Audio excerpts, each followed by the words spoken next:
Gaeilge Weekly is a Learn Irish Online production. To find out more about LIO, check out the description down below. Hello. Mods an what? Trnón ma fáilte ras chuig an seo fáilte chuig Gaeilge Weekly mars gannach míle buchas as a bheith ag túnal isteach. Warning. Ráha beag díomh go léir. Ba sé seo buinte leis an sport an tagrann sa ó bhfuil tú éisteach leis inis ba méid láirt fao sport sa más rudaí nach chuil simad ar sa sport más rudaí gur fualat a bheith éisteacht le daoine ag láirt faoin sport tuigim tá sé sin ceart leir níl sé le haid gach duine agus ní bhíon méid láirt faoi sport rómhinnic ar an bud chréile beidir gach seachtain gin am tagart éigen chuig an sport ach na cheapan go mí méid déanú episód omláin ar sport go generalta so mar dheallar sin just minn rá munal simad an tachtain seo brónarm ba méid láirt faoi rud éigen go chumland ar friúil an tachtain seogan beidir is féidir dulrás agus éisteacht le hagrán éigen a churmann amach an uirí nó an bhliain ribh sin nó ceann níos sinne ach níos móna in rudaile ba méid láirt faoin sport. So, tugann sé seo tar éis bheith féchant ar na Six Nations ire an deir seachtainna. Agus níl mór an simam sa rugby, ní bhíon ag leanúint an sport nó an rugby ire na bliana ach teicnáin ar bhí na Six Nations ar siúil déana míocht chun túúnán isteach chuig píosa beagde ar aonó. So, ar an Déardaoin bhí méid féchant ar an gluthe idir an rank agus éire, agus an séar ar an starthan bhí méid féchant freisin ar píosa den cluthe, actually an cluthe ar fad idir an Idal agus Alban. Agus mar dúirt mé in len simam sa rugby ní bhí méid féchant ar an URC nó Magners League nó Rebel Direct Pro 12 nó pe anam atá ar na leichen de seo. Ach,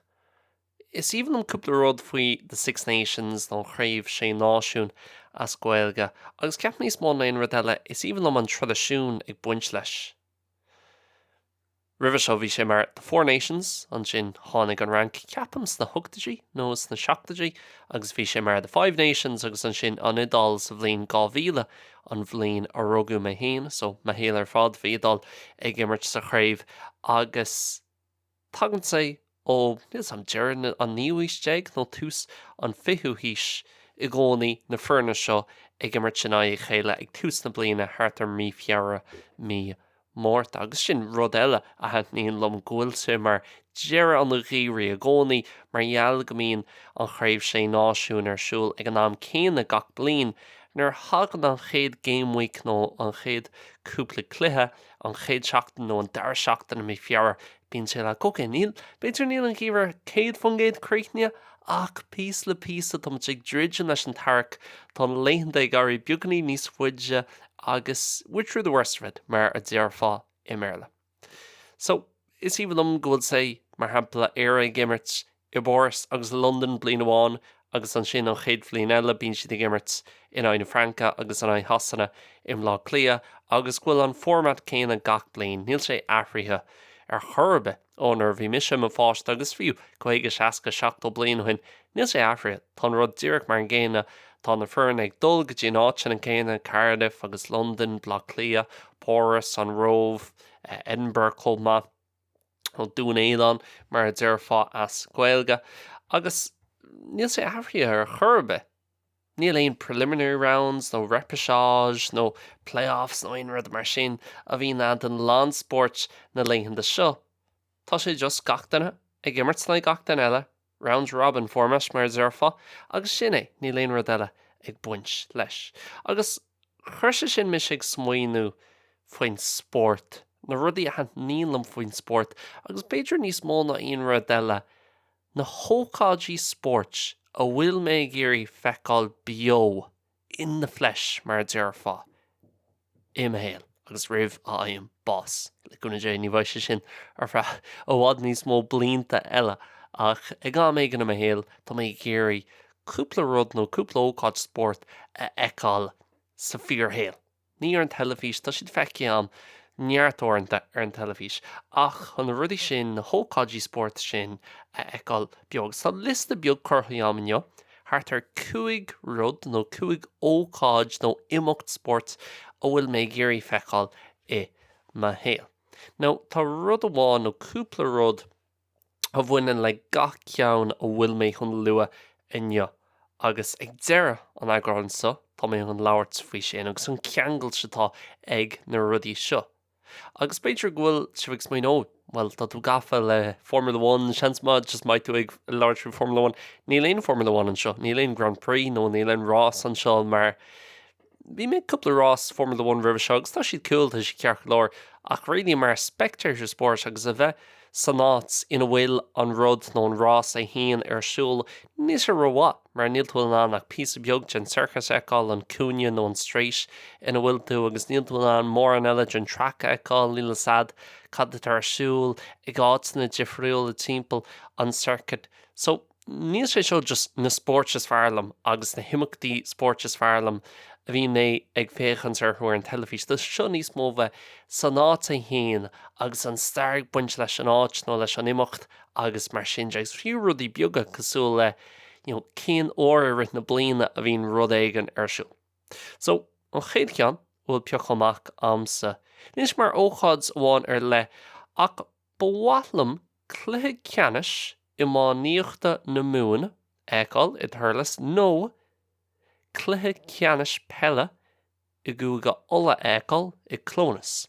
So ein duine vinnig féchans ar nó ag leanúint an chuman náchas Gaeilge. Seans má go mai is agah in Gaeilge na mún bhí mé an rá i gcónaí má fust bhí mé láirt faoi Gaeilge na mún a go gúga na mún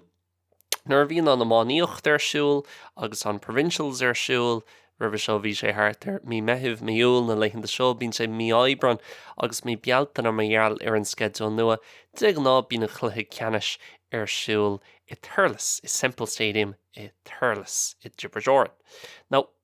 ní rá is an actually go dtí inniu gur cúpla All-Ireland Finals imar acu an sin chomh ceappa miníide ag 84 béidir chun céilóra an dhéanamh ar 100 bliana den chuman Lucas Gaeilge. So, tá neart stair ag buint leis an áit agus béidir freisin ghfuil tú ag smaoine bhfuil cin fá nóir fiocht tú cluiche ceannis na hÉireann i bpáirc an chrócaigh. Cinnte ghfuil sé sin níos mó agus cinnte ghfuil sé sin níos tábhachtaí ná Ulster Final nó Munster Final agus seans ghfuil an ceart agah ach dumsa ní maithlim páirc an chrócaigh móran. Tá sam go land stair ag buint leis tá sam ó thaobh chultúirde agus stairde tá sé fíorthábhaach. Tá sam ghfuil an tá deargainn ghfuil ceann na stádanna is fearr ar dhaoine imlá clia agus tá sé níl mór an stádanna fiú timppla thorpa níos mó. Níl leanach beidir de Campanile Wembley agus ceann ó Ghaeilge. Seach sé sin tá Croke Park mar an ceann is mó agus Hill 16 agus Cigh Starlas atá sé sin ach domsa tá sé beaganín níl sam níl mór an ceart ag buint leis an chúplóir agus ra mise an sin. Tá sé písa beag sanitised nó fiú an dá rudí beaga cheasan amach domsa gcónaí le áitina chun féchans ar sport. Fiú an dá atá ar na síochan tá sé chomh dránach an sais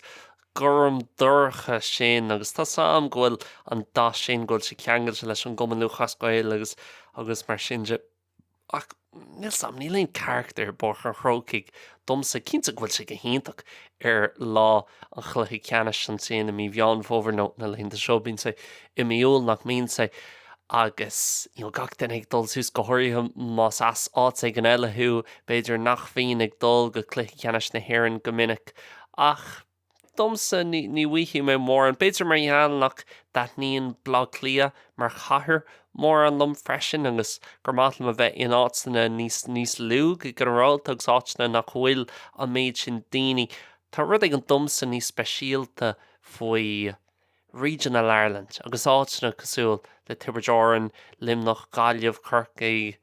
fiú hús an sin i dúsceart na hÉireann chomh agus ar nói clónas tá sé kiloméadar amháin ó Sórán idir Poblacht na hÉireann agus thuúsceart na hÉireann. So tá sé sin aiste chomh agus nach bhfuil sé in áit mhór nach bhfuil sé i mbaile mór le neart daoine. Tá clónas anmh beag ar fad ní ceapan ghfuil ach beidir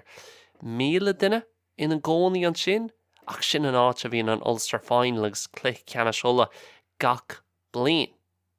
agus bíon leanúna ó hiróin nó tíorchonal nó ordahacha nó muinneáin iad hain ag dul go clónas agus go mbíonn sais invasion sin ar fead lá ó bháin nó dearra seachtainna ó bháin I mí meitheamh nó mí bealtainna seans na léitheanta seo.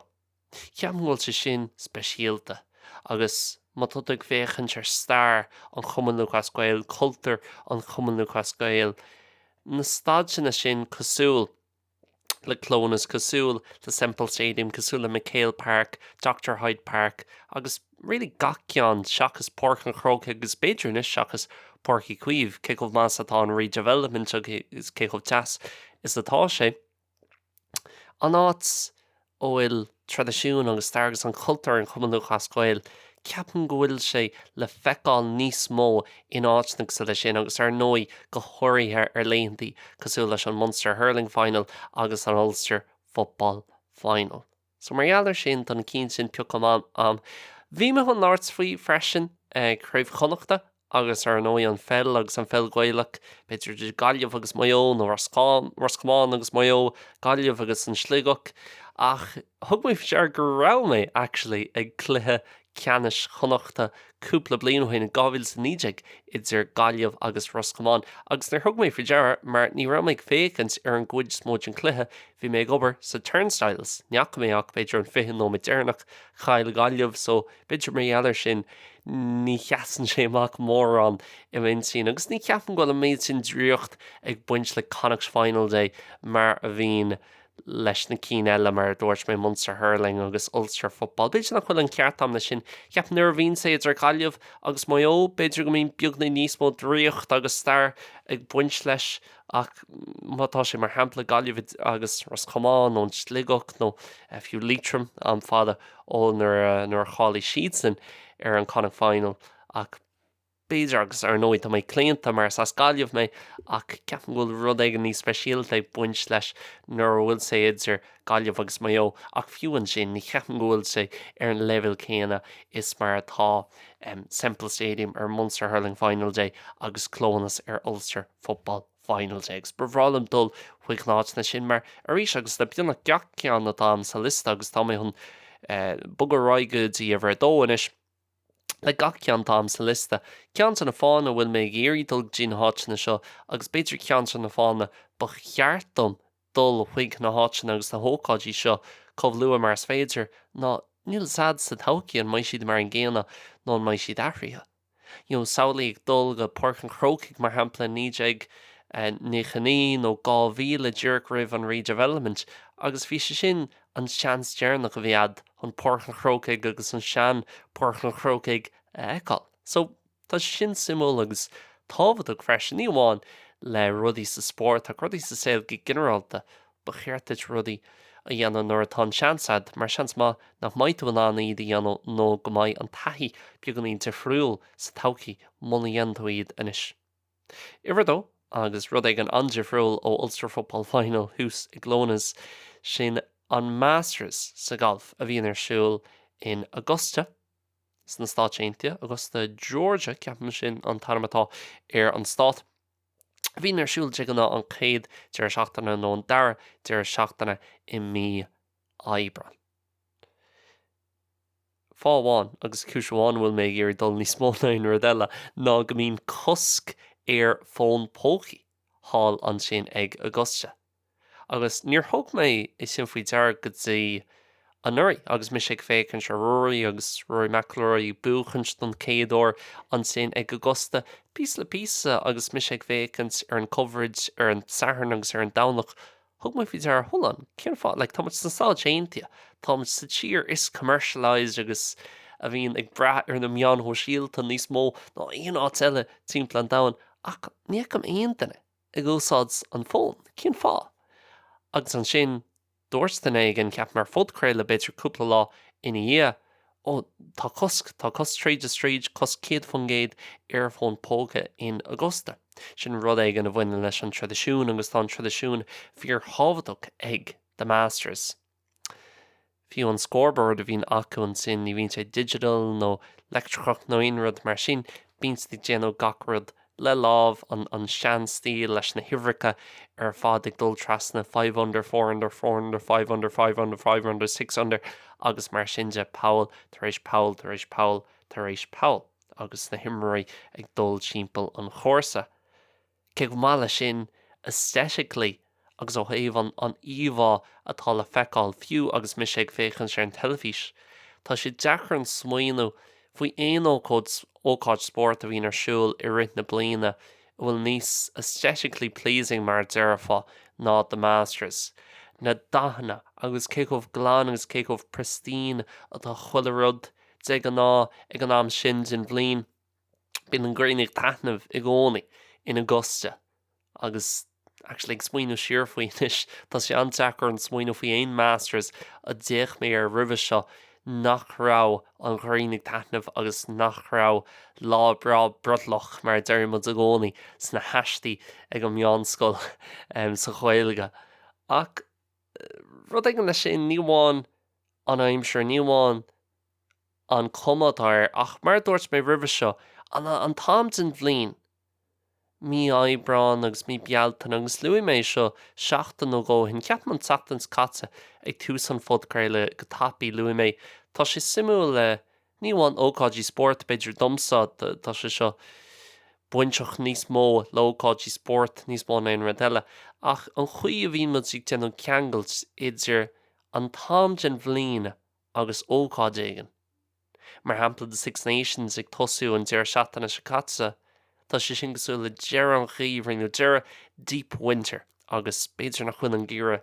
críochníthe ar churbe ach pís le písa tá túnán eáil gohfuil na léithintí garí beagganí níos fuidse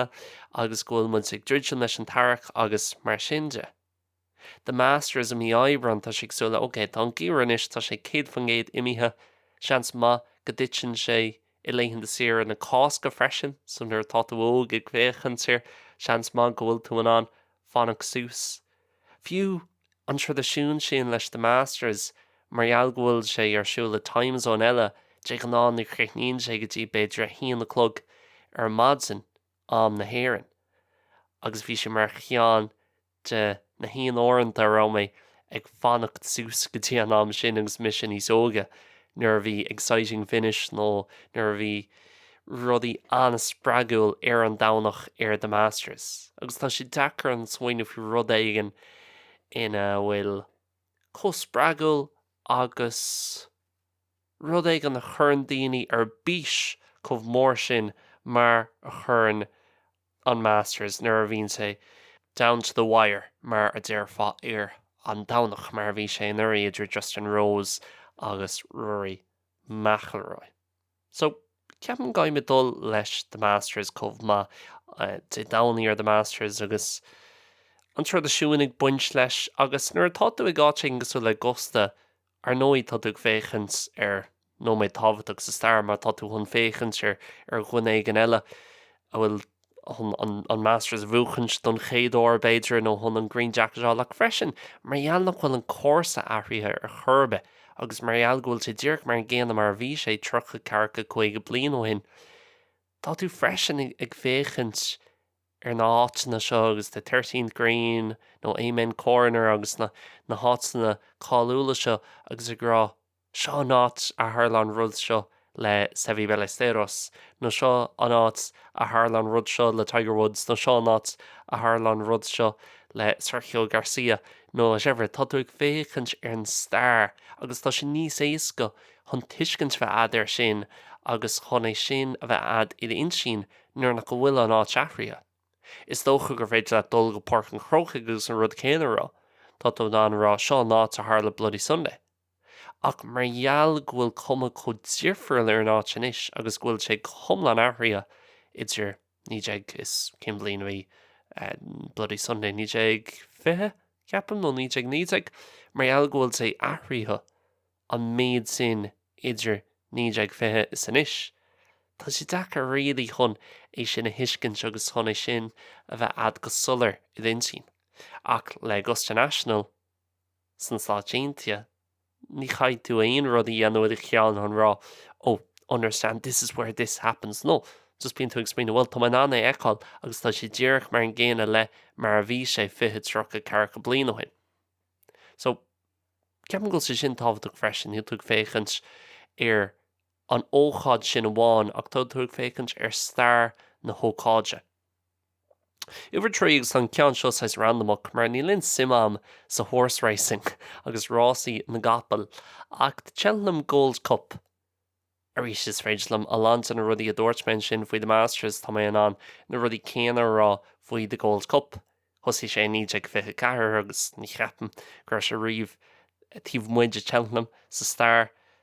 ach chun bhain sin níos móna in rud eile níos móna an stair agus na rudí eile dúirt mé faoi clónas nó Turles nó Augusta níos ar úsá daon den a riomh na trí háit sin san Albert céannach tá sé déanta amsa inis. Ag smaoineh siar ar na rudí sin an tíor frucht ann domstal le Cheltenham ná just bheith crack ionach ann. Nach méid don dear seachtain ar extain ní bhíonn ar siúil ire an dear seachtain a bhíonn ar siúil ire na seachtainna. Níl mé anna tócha leis an gealtóireacht leis an betting nó inar mar sin is tócha dá méach mé an chuirtha mé beidir €10 nó €50 ar chapal nó ggó ach just an beagnaí crack bheith an. Ach saolaí an buzz sin agus na capal ag teachtasteach chuig an home straight agus beidir gá léim fáca acu ribh teacht chuig deire an chóirsa agus tá lán agad chuirtha síos ag an lán daoine ar an gapal son nó an gapal sin nó cheaprimh an rás nar chuirhaon seans ag an capal seo seans máin is gúil sé an buchan agus tá sé an price 50 to 1. Tá crack ionach ag buint leis na capal. Cinna chuil mór an am a cat agam a gealtóireacht nó chur agad ar aon duine nó fiú ní raméid a rásí na capal ach beidir ornócho in na héal. Báil am dul ornócho eile agus a bhain sin agus san atmosfér a bheith timpeall na hása. Ceapan freisin is sampla ionach é de éannig agus sasnig le céile ag buint taitnamh as rud éigen agus ag buint taitnamh as ócáid sport seans má go mín an méid cearan éannig an sin mar bhín sasnig ire na seachtainna. Agus fiú ag fáil an eitiil seo Shannon nó óbhlá clia ag dul an sin sam cad é an téirfort a bhín daoine ag dul chuige le Cheltenham beidir East Midlands nó Gatwick nó áit mar sin nó London Luton nó Cardiff fiú ach an crack a bhain sin san airport agus tá sad gachtain nó bionach gachtain ar an eitiils tá siad ag dul le Cheltenham chomh má. Ceapan méid sé sin anna cool agus brálam dul arís amítach sin bblion mar de an ná seachtain lá le porc a bhíon an agus bíonn ar siúil cúpla lá ribh lá le porc. Agus ag spríoine faoin isis a lán sin a rudí seo bhfuil scrífa síos agam. Bíonn siad ar siúil idir an tachlan seo sais an chéad seachtain nó deara seachtain de bhí fiara agus bíonn siad ag landráigetí beidir Jeremy Bealtaine. Agus ceapan ghfuil an tarc is tócha an loose term a chur ar mí fiar mí mórta mí oibre mí Bealtaine ghfuil sa sin mar an chuid is fearr an bhliain le haid a landsport. Ar nó i bín landsport ag obair leis an féileire ag tosú i mí bheán fómhair créithnú mí Bealtaine mar eall ar sin tá an cluichí ceanais nó cluichí le ceanais ar siúil thart ar mí oibre mí Bealtaine agus mar sin de ach cumáil le sin tar lán one-off events cosúil le de Masters agus cosúil le ihir cethir atá scríb sí sam an sin agus sin an Snooker World Championship sa Crucible i Sheffield. Má chaithí mé ócháidir le a fiochailmach ar nóid tá mé chun an chluichí ceanais a fiochailmach ach really aon lá nó aon seisiún nó aon bouta den World Championship den churann Dhaoine sa snooker. So beidir go mín mé ag labhairt níos mógus níos mó ag gimmert freisin níos mógus níos mó snooker na léon de seo agus bíonn mé ag labhairt faoi orint ar an bud chréile agus is rud é a tháinig go héal blian ó hin fiú beidir blian go le ó hin nó blian ó hin anis deir mé níos gafa agus níos gafa leis an snooker agus Ronnie O'Sullivan agus ag féchan siar ar land an rudí atá bútsaig agus land an rudí atá Déanta aige i ri a chríir agus a ri a héal gar múil sa sport agus mar heallar sin tá appreciation iontagam ar an snooker agus beidir an rud a hat níl am faoi arís nach bhfuil sé aithrí an mór an mar sport I bhain tú féchann sin éis ar an soccer agus tá sé unrecognisable go thomláin difriúil ó fiche tro go bliain ó hin. Bíonn tú féchann ar Champions League agus bíonn sa go thomláin difriúil má tá tú gurí cáú ar an Champions League inis tá próséis difriúil a gcompráid le fiche bliain ó hin anis tá an league phase na bhí na grúpaí acu agus bíon an playoff round agus just ní maithlam agus beidir goil sé seo an sa seanáimsre agus mar sin de ní mérá gur rudaí níos fearr fiche bliain ó hin ní cheapan é sin ar churbe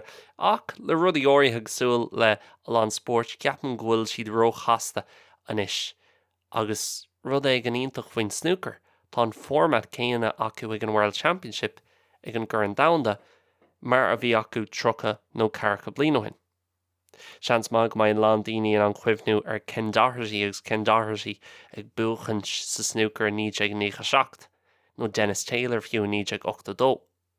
An beirt as Oileán na hÉireann a bhuaigh an churann sin roimhe. Agus nuair bhí siad san na gimmert bhí an format dearc mar an ggéan na beidir go raibh séisir imreaig ag gimmert ag an am in áit beirtir móras trocha ach is cuma sin just bouta sa bhreis. Ach bíon open draw, seeds and unseeds sin or unseeded sin an tain of rud atá.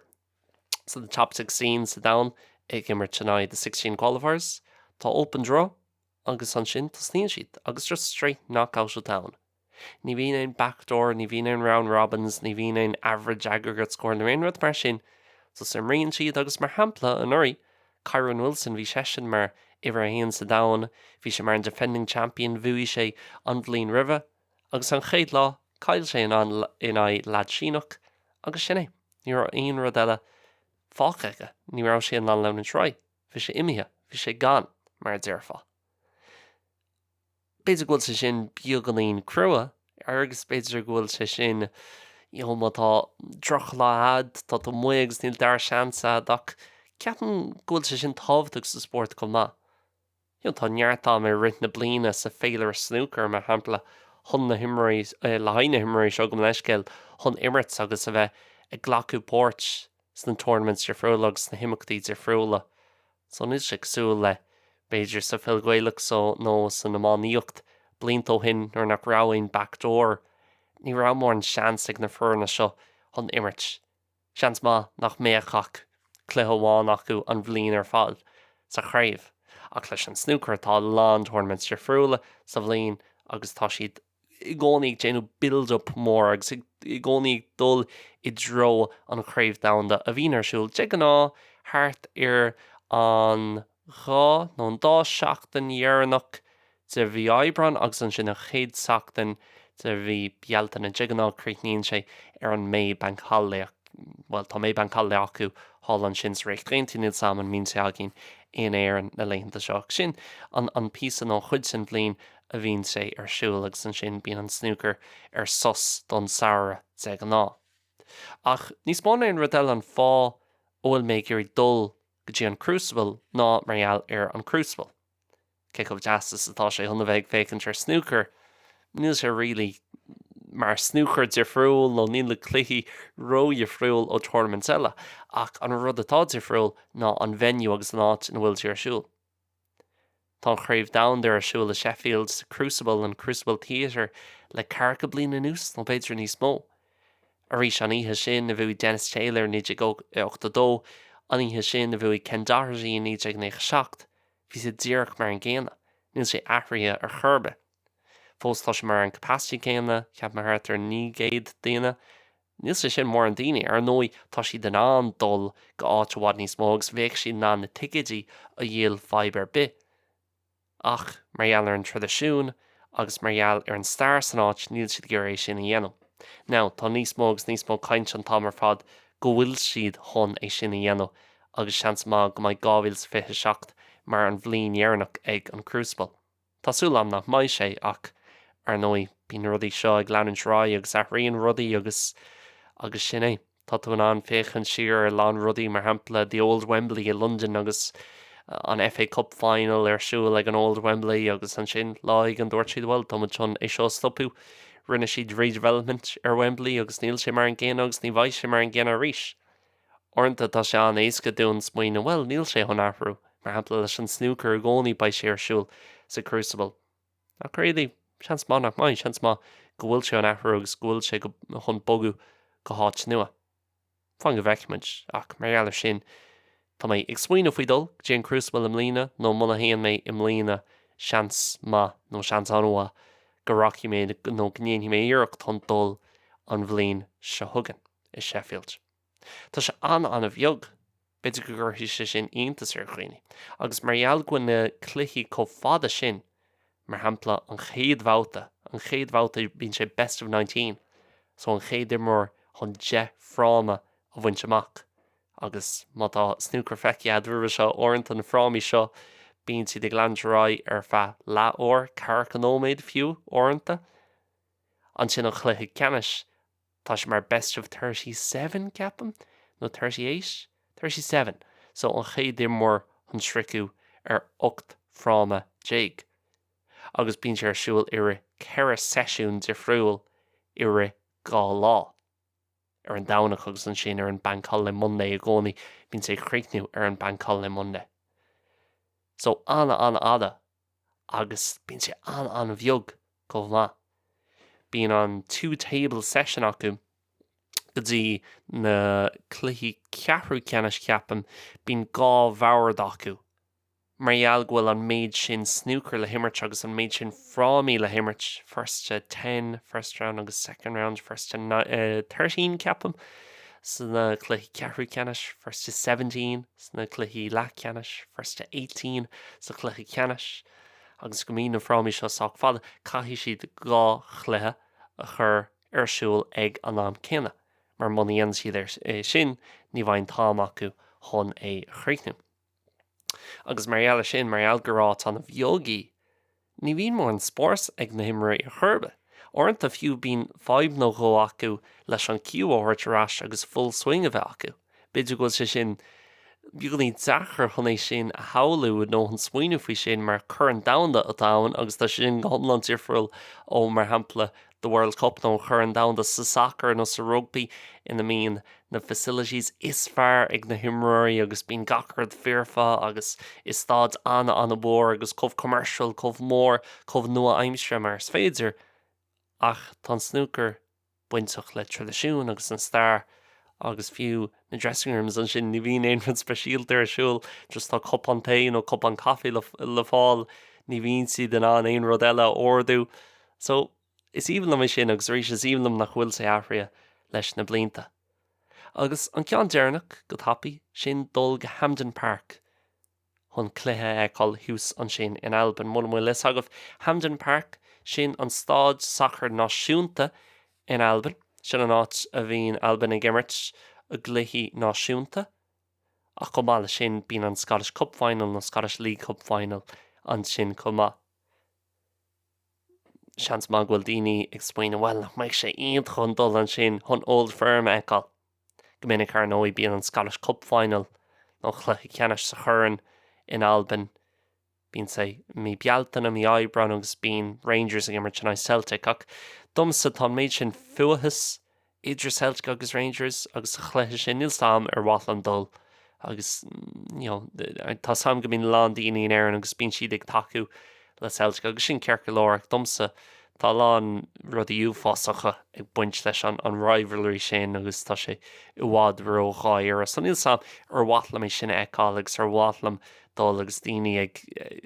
canú faoi religiún agus ag canú faoi rudaí a tharla blianta agus blianta ó hin níl sé go deas ar churbe ón dáhéamh. So ní bheith mór an simam is sin ach bhrálam dul mar hampla go cluiche náisiúnta agus Alban ag imirt mar hampla bhí siad ag imirt in aine danmharga cúpla míohain ag lethe anmhór an sin agus fuaí siad agus margheall sin táiste dul go dtí an World Cup go dtí an chur an damhanda bhí mé an bhlíonn se thugan rá a chu an óid tá sé mlína inis i ra an tairí san Stáitíntaí a Mexico agus Canada. Rud ag mar sin bheith sé ionach. Is even am an design agus an aesthetic den áit a rís tá sean cosúil beidir leis an sean Wembley agus an design agus an layout atá aige. Is even am an stairg buint leis náit mas rud ag bhfuil sé le fear náisiúnta na Halbanna nó le Celtic nó le Rangers nó fear an eile ar nó i Hearts, Hibs agus mar sinne agus ceapan gohfuil níl mór an simam sa soccer na léinn seo ní bhín méid fécinn tar mór an soccer. Ach, tá rud éigean faoi soccer in Alban in bhfuil a lán sim agam dó agus lán sim agam nó lán más agam bí cheart am rá. Agus arís tá mé agsúla broken record an so béidir ag labhairt faoin tradiisiún ag labhairt faoi nach bhfuil sé bhró athraithe agus gúil sé beagnaí old school. Agus béidir is actually áit jazz chun an pudchréile sin a chréithníine agus an rud amháin eile a rá roimh a chréithníimne. Tá sé a cúig clog ar an lúin agus mis ag tafaidú. Now, te an ná ní bhíon méid tafaidú an am siod an lád, te an ná éirí an maidin de lún bí méid tafaidú an chéad dá leagan an fudcréile agus an sin maidin de mórt déanam an tríú leagan an leagan dá cheangach. Rinne mé iarach tan é sin rá nio agus bhí me actually an labhairt trí rud ag an buganí de friúil. Bhí me an labhairt faoi nostalgia. Agus bhí me an labhairt faoi a bheith smuoinú siar ar nar bhí mé an fáiste agus ag bheith an the Six Nations mar bhí siad ar siúil an dear seachtainna seo. Agus free-to-air television, sport ar terrestrial television, agus rudí mar sin rinne mé iarach leis cúpla agus just níl sam. Ní raibh sé róháin ní raibh me sásta leis dúirt mé tá mé an rud ag an eile dhéanamh agus an sin sa tróna tá mé an filerás ar gháil Gaeilge agus iarachta dhéanamh chun an pudchréile seo a dhéanamh arís. Sa dearras dócha bhí mé ag labhairt trí rudí a bhaineann le nostalgia agus stair agus cultúr agus rudí tradiisiúnta. Agus aon duine bhí ag éisteach leis an pudchréile go minic, seans má go mai is agah, cé bhfuil méid cúpla bliain is fiche, is íbhil am rudaí ó na hochtadí ó na nóchadí tá nostalgia an fiú le haid rudaí nóair nach raibh mé bio, agus a rudaí thar le ribh an bhliain 2000 an bhliain inar rugga mé. Ach, rud amháin agus beidir an rud is tábhairtí go freidir am rá ar an pudchréile seo. Ná cumáil sin ceapan gúil nostalgia an dáintíoch. Ceapam a láinte na faibanna táginn sa Seol agus sa sucí na léinde seo, tagann siad ó nostalgia. Tagann siad ó bheith smuoinú gur rudaí níos fearr fiche nó trocha bliain ó hin. Nuair nach raibh siad, just bhí tusa níos óge agus bhí tú beidir ag tréimh siad de friúil a héal nó ag am de friúil i héal. Ní mé grá go mín rudaí a gcónaí gar níos fearr. Táneart rudaí ag zarann siad níos measa, táneart rudaí eile ag zarann siad níos fearr. Ach orintha inar an insin bíonn mud ag díreach isteach ar na rudaí a bhí níos fearr mar shampla nach raibh sé níos éasca chun X, Y, or Z dhéanamh sa nógadí. Nach raibh bhd níos mó sport le fáil saor an easca ar an telefís fiche nó trocha bliain ó hin. Ach bhí muid ag déanamh dearmad ar na rudaí eile, nach bhfuil chomh dearfach agus na rudaí eile a raibh a bhd níos measa bliain ó hin. So, cé bhfuil mé tar éis leabhar chathú ag labhairt faoi na rudaí difriúil le sport seo agus mar dúirt mé tá common theme acu agus tá an rá anis agus seans má go bhfuil tú tar éis dúirt faoi deara an téma nó an rud atá acu go léir nó tá lán tradiisiún nó lán stair ag buint le gach áit nó gach ócáid sin a luí mé. Cé bhfuil mé an sá ag labhairt faoi sin agus ag mulla na rudaí sin agus nach bhfuil siad athraí agus mar sin de. Cumáil na sin ní mé grá gur rudaí níos fearr fiche trocha caracha chuige bliain ó hin. Ní ceapan grá agus ceapan bhfuil sé seo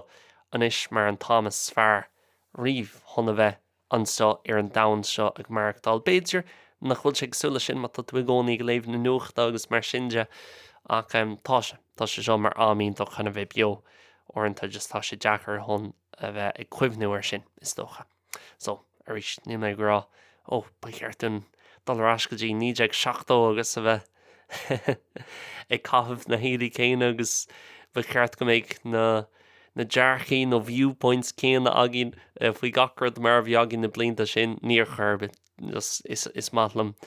A bheith buganí nostalgic le láháin agus labhairt faoi cúpla rud a bhfuil fós ann, gach rud a luigh sin tá na himachtaí an sport sin fós ann agus fós imrítear sna háit na céine iad mar imríú blianta ó hin iad, so ní ceapan go ar ró nostalgic ach tá más mór agam agus just píscreach a bhí an domsa chun smaoinú faoi na rudaí bhrá le meiceáil i mé héal agus mis bio agus mis sin an dul gotí na rudaí sin ní mé grá gur sé níos fearr bliantúin ar chorbe. So sinna, bhí sé andeachchadm hol an pulchréile hafadúineo. Tá sulam na chuirisiúcháin mar dúirt mé just ní raméis sa flóa ar chorbe ar mátain, tá mé éis iirechtaí an ríis agus seo an pulchréile a bhaid teachtamach. Nin saman bhfuil sé roá ach orintanta bín teachtanig sa le seo, agus sin ceirclór, cínta go maiid sé. Beidir níos fearr nó níos éasca ar leiad an teachtain se thugan. Dúirt den ag an lom nuair tá tú crutha rud éige na gcónaí, bín tú hyperfixated ar rudaí nach bhfuil sim a gcéon duine eile iontu ar chorbe. So rudaí beaga cheastan amach doms agus mis ag leabhart an seo agus mis ag déanú an fudcréile gach seachtain seans má is cuma leis an gcuid is mó do chuoine ag éisteach. Sinna le hain teachtain seo má tá tú ag gur níos mó rudaí all ó learnirishonline ná déan dearma tondul go patreon.com/learnirishonline. nó learnirishonline.com má tá tú ag gur chlóru ar chean dar gcósaí leir me liveris an teachtain sugan míle buchas as a bheith ag éisteacht. Slán agus bannacht.